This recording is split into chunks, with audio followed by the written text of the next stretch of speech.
Throughout history, the men and women who lead us with new concepts, new ideas, help us all to move forward in thought toward brighter tomorrows. And now, Meetings with Remarkable People with your host, Jesse Stirling. Hi, I'm Jesse Stirling, and welcome to a very special Meetings with Remarkable People here in St. John's, Newfoundland, and getting to meet with a man, a legend, who many consider the father of modern motivation, the incomparable, legendary Dr. Wayne Dyer. So welcome to St. John's, Newfoundland, Dr. Dyer. Thank you for coming. It's great to be here. What are your impressions of the far east of the Western world, as we call it? Is that what you call it? I love that. Well, as I say, it's Newfoundland for me. I didn't realize how far out this is and how close it is to Ireland. Yeah, we're out there in the Atlantic. And I live in the middle of the Pacific. I grew up in Michigan, and all the time that I've been here, the last 3 days, I've just been having reminiscences of what that was like to see these incredible blossoms everywhere. I have this wonderful quote from Vivekananda that he used when they used to ask him, this great teacher from the Far East, how do we get to this spiritual place that you're always telling us? And he gave this quote. He said, in the springtime, observe the blossoms on the fruit trees. The blossoms vanish of themselves as the fruit grows. And so too will the lower self, the false self, vanish as the divine grows within you. And this is a divine place. I mean, and I've been just seeing nothing but blossoms. Every time we go by a street, there's just big, beautiful purple lilacs, and then an orange, and then a red one, and then green. I mean, it's just, and the greenness of it all, it takes me back to, I lived in an orphanage out in Mount Clemens when I was growing up. And it kind of reminds me of that. Even the way the homes are built and all of that, being back here in sort of like Midwestern architecture, it's wonderful. The people have been just stupendous. It's been a wonderful, wonderful experience. Really friendly people, huh? Really warm people, right. Newfoundlanders. Yes, they certainly are. Yeah. But you know what? I find that everywhere. I honestly feel that all of us, we all come from the same place. We think that we're different because we live in a certain place, or because our color of our skin is a little different, or we're a little taller or a little shorter. But basically, all of this is just an illusion, this physical thing that we're in, even this physical world that we're in. You know, my teacher used to say to us, the only thing that's real is that which never changes. Mm-hmm. The things that are constantly changing aren't real, because the moment you get a hold of it, it's something else. And I think if you come back to Newfoundland 20 years from now, you'll see a lot of changes. Things are constantly in motion. But there's something eternal that infuses everything, and it's in every single one of us. It's in all of us, and that's what I pay attention to. Whether I'm in Cambodia, or whether I'm in South Africa, or any place in the world, I just see the unfolding of God in everything and everyone. You talked about this wonderful journey of transformation, an inner journey that a human being can take from lower consciousness to higher consciousness, and placing the attention from the material stuff, five senses of reality, right. That's what's changing, to the unchanging. How do we do that? How do we place our focus on that which is unchanging? Well, one of the things I noticed, that you gave a little talk at the presentation I made, and you talked about meditation, and gave a very, very beautiful presentation, by the way. I enjoyed it. And I think that's the very first place you have to go to. You have to go to that place within that you can't cut in half. That, if you take silence and try to cut it in half, it's like zero in mathematics. You know, no matter how many times you cut it in half, you still have just zero. And it's the same with silence. And so, Melville, the great novelist, said that God's one and only voice is silence. And Pascal said that, all of man's troubles stem from his inability to sit quietly in a room alone. If you can get quiet and just pay attention to what's in there, and then let go of that, and learn how to get quiet without falling asleep, that's one of the first steps. The other is to just, one of the things that I learned in studying the I Am discourses is that you can never know the way to higher consciousness as long as you have judgment, criticism, or condemnation towards any of God's creations. So it's getting rid of the judgment. You look at all of these beautiful flowers out here, and then you see a whole string, and someone said to me, well, that's just a whole field of weeds. And I said, the only difference between a flower and a weed is a judgment. It's just a judgment. And if you can get past judgment and just, the Beatles had it right. It's just let it be, just let it be and just allow and be in a state of gratitude.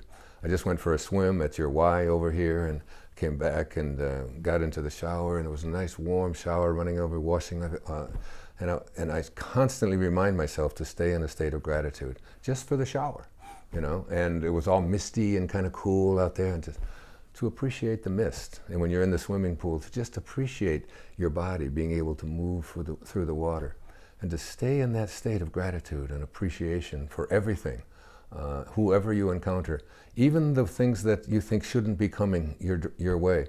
They're oftentimes the greatest gifts that you've ever had. It's like, I haven't had alcohol in my body for close to 30 years now. And those years of drinking and those years of being out of control and the painful things that we had back in our early life, my years in an orphanage and so on, those are the greatest teachers that have ever come my way. My father walked out on us, abandoned us, didn't have anything to do with any of us. And it turns out he was one of the greatest teachers that ever came into my life. I don't even know that in this universe that he incarnated into this world to do one thing, and that is to behave like a jerk, towards all of us, so that I could get to a state in my life where I could end up at his grave, and rather than being full of rage, forgiveness. And forgiveness is like, what Mark Twain often said, that forgiveness is the fragrance that the violet sheds on the heel that has crushed it. To be able to send love. That's the message of all of the great spiritual masters. That's what Jesus' message was. Just be an instrument of love. Just send love wherever you go. And when you have that kind of divine love within you, everything in your world just seems to change. And things start to work for you because you're aligned finally with the source from which we all originated, which is God. All things are possible, right? So what does that leave out? What does all things are possible leave out? Absolutely nothing, right? So all things are possible. And when you begin to adopt this kind of awareness and this kind of understanding that all things are possible and whatever is necessary for you to fulfill your dharma and your journey, as long as you stay connected to this, which is what God is, isn't it? God is love. It's not me, I didn't say it. It's right out of the New Testament. God is love, and he that dwelleth in love dwelleth in me, and I in him. And when enough of us get it, when enough of us align with that kind of awareness, we will begin to make the kinds of shifts that will bring this planet to a whole new level of awareness and consciousness. We will get rid of the wars. We will get rid of the hatred, the divisions, even the catastrophes, the things that just happened in Calgary just the day before yesterday. Perhaps your prime minister might get this, that there is something called global warming.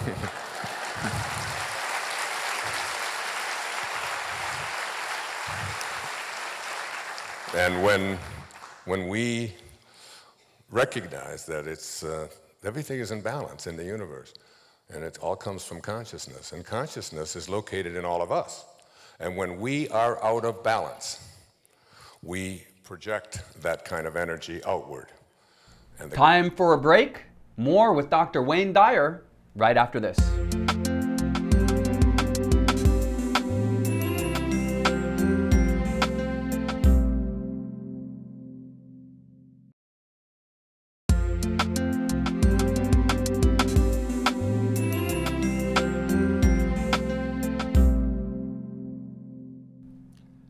Welcome back to Meetings with Remarkable People. I'm Jesse Stirling, and we are in conversation with Dr. Wayne Dyer. And a big part of aligning with the source is being in the now, isn't it? Is being in this present moment. You talked about taking a shower, right? Just appreciating that. How do we get in the now? Well, there's nowhere else to be. That's all there is. And it just, the question isn't whether how you get into the now. The question is how are you using the now?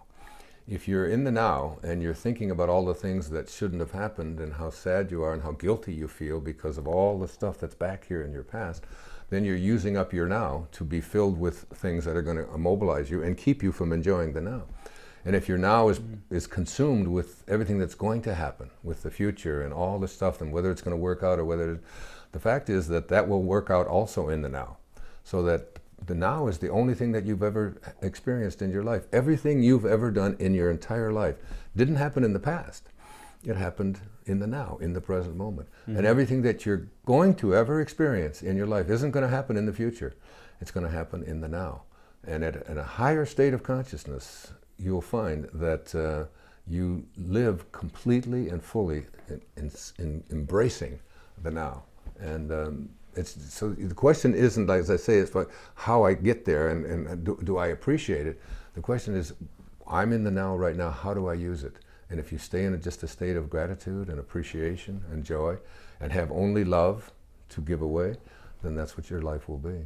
That attitude of gratitude, I love it. And I've learned that if you're feeling anxiousness, probably living in the future, right. The future that might not occur. If you're feeling regret or guilt, you're living in the past. Right. It's when you're in the present moment that true joy and that true purpose can unfold. Absolutely. But the thing of it is, we even say it, the way we say it is interesting, that you're living in the past. But the fact is, there is no living in the past, because the past is an illusion. And the past is just it's just a thought that you're having about things that transpired back here, but they didn't happen back here. They happened in the now. And there's really two kinds of time. I talked about it in my presentation. One of them is this, what I call horizontal chronological time, which is cause and effect time. I did this, and then this, and this, and this, and this. And then there's another kind of time, and this is what is called eternal time. And this is when you have a recognition that everything that is happening to you is already taken care of. So that in every moment of your life, you're having this, you have to deal with this paradox, this incredible paradox, which is that I'm in control, I'm making choices, and also all these choices are all being made for me. Because I look back at all of the things that I can see in cause and effect in this chronological time, and the fact is that as I look back on them, I realize that they were all preparing me for this moment, for this moment. The years in an orphanage, the separations, the addictions, all of these were all just great teachers that were a part of my life. So this kind of time, this eternal time, is a time that's a vertical line and it goes up. And where it crosses here, with that point, where vertical time and horizontal time cross, this is when you have this alarming awareness. You know, Carl Jung put it this way, he said, at the same moment that you're a protagonist in your own life and you're making choices, at that very same moment, he said, you're also a spear carrier or an extra in a much larger drama. And you are all, he said, doomed to make choices. So all these choices that you're making within yourself, sometimes you have this realization that I'm not in charge of any of this.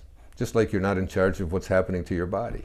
You know, in the Tao Te Ching, they speak that, you know, Lao Tzu says that you're not doing anything. You're just being done. And you know this about your physical body. You look at it, you know, I look at a picture of myself when I was 20 years old, and I look at myself now, and there's not one cell left of that body, but who I am is still here. So the I that is inside of this body and that is inside of all of these things, that's really your essence, and that's infinite. And the reason that it's infinite is because you can't get a hold of it. It has no form. And if it has no form, that means it has no beginning, because there's no form to it. And if it has no beginning, it also has no end. So the soul, the interior part of who we are, that part of us is just saying, I just want to keep expanding. I always sing the theme song to the soul. Here's the theme song to the soul. Oh, give me land, lots of land, and the starry skies above. Do you know the rest? Don't fence me in, let me ride through the wide open spaces that I love. Don't fence me in. And that's what, you know, when your kids look at you and say, you're not the boss of me, you can't tell me what to do, I'm not going to do what you do. That isn't a bratty little kid, that's their soul saying, don't put a fence around me, don't put me in a box. I'm infinite. The infinite part of me doesn't want to be stopped anywhere. It can't be stopped because there's no form to it.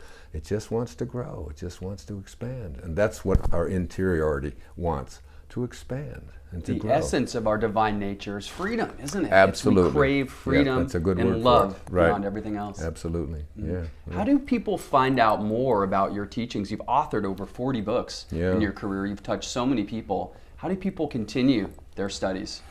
Well, it's now with the world that we're in now, this technological world, I mean, all they got to do is just go into something called Google which is an interesting word. I guess it's the word that means infinite. It means, as big a number as it possibly can be. And just put in my name and you'll find everything that's in there. There's 41 books and films, and it's all out there. But people aren't going to get it from me. In the Course in Miracles, they talk about that all you have to do is try to inspire somebody else to have a willingness to want to change. And then whatever it is that you need will be there. The teachers will show up, the books will be there. There's teachers everywhere, and there's an old Buddhist proverb that says, when the student is ready, the teacher will appear. You don't have to look for your teachers. You just have to go for your readiness. You just have to be willing. And as soon as you're willing, it'll all show up. Everything will show up exactly on time, the way it's supposed to. And you can get your ego out of the process and say, I'm just being done, and I'm just going to be done in the way that God wanted me to be done, rather than taking on this thing we call an ego, which is really an acronym for edging God out. We edge God out of our lives, and we say, we'll take over. I'm in charge of this. I'll do everything. But the fact is, you're in charge of nothing. The only free will that you have is the decision whether you're going to stay aligned with God or aligned with something other than that. So now try to imagine a love that has no opposite. This is what you will experience the moment that you enter the kingdom. The moment that you shed this tattered coat on a stick called your body and all of its possessions. You will enter oneness where there are no opposites. And when you do, and those who have had these kind of experiences, it's a bliss and a sensation that is that words just don't work. And the reason words don't work, when I did my year of living the Tao, when I wrote Change Your Thoughts, Change Your Life in 2005, when I turned 65, and live the Tao Te Ching, this whole idea of oneness became clear to me. The opening line of the Tao Te Ching is, the Tao that can be named is not the Tao. Tao, T-A-O, it means God, basically, or the divine mind, or the great way. T-E, Tao Te Ching. T-E means the virtue of, Ching means book in ancient Chinese. The virtue of living the great way. And the reason the Tao that can be named is not the Tao is because it's two-ness. Get this. It's the thing you're trying to describe and the name that you give to it. You've got two things here. You got the symbol and you got the thing. You got to get rid of the symbol and just be it. Time for another break on Meetings with Remarkable People. More with Dr. Wayne Dyer right after this.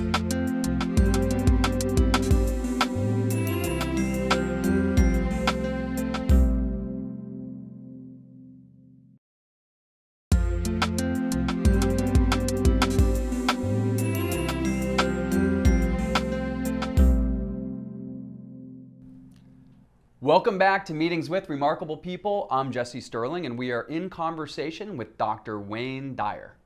How do people find out more about your teachings? You've authored over 40 books in your career. You've touched so many people. How do people continue their studies?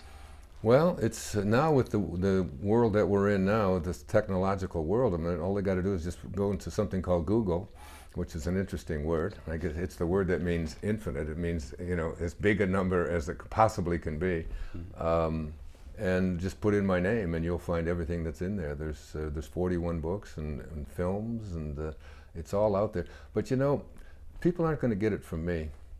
In the Course in Miracles, they talk about that all you have to do is try to inspire somebody else to have a willingness to want to change. And then whatever it is that you need will be there. The teachers will show up, the books will be there. There's teachers everywhere, and there's an old Buddhist proverb that says, when the student is ready, the teacher will appear. You don't have to look for your teachers. You just have to go for your readiness. You just have to be willing. And as soon as you're willing, it'll all show up. Everything will show up exactly on time, the way it's supposed to. And you can get your ego out of the process and say, I'm just being done, and I'm just going to be done in the way that God wanted me to be done, rather than taking on this thing we call an ego, which is really an acronym for edging God out. We edge God out of our lives, and we say, we'll take over. I'm in charge of this. I'll do everything. But the fact is, you're in charge of nothing.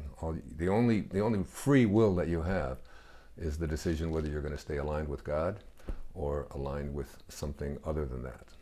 And the only difference between God and good is one little zero. That's it. That's all there is. Muktananda, when people would walk into his ashram, he would always ask them the question, do you know the difference between God and good? And if they said no, he would just go like this.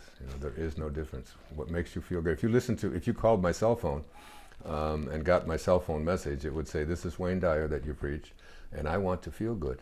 And if your message is designed to do anything other than that, you got the wrong number. You want to call Dr. Phil or somebody who wants to deal with that. It's just about feeling good. Yeah.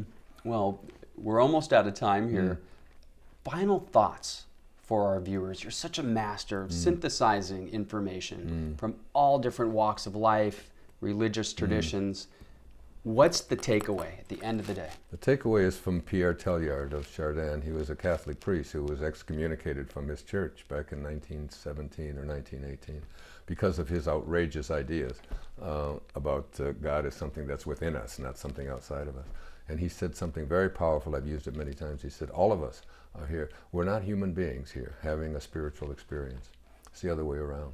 That all of us are infinite spiritual beings having a temporary human experience. And just recognize that when you change the way you look at things, you change the way you look at things, the things you look at change. It's a quantum truth. The observer changes what they observe. If you don't like the way your world is going and the way people are and so on, don't look at them changing. Change the way you look at them. See the unfolding of God in everything and everyone you encounter, and just send them love. That's the takeaway. And putting your attention on that which is unchanging, pure, Absolutely. free forever. Right, absolutely. Great. Well, thank you so much for your time. You're very welcome. Final goodbye to Newfoundlanders and Labradorians watching this. We'll be back. I love it here. Be grateful. You're in God's country. This is so beautiful here. You're very, very lucky people.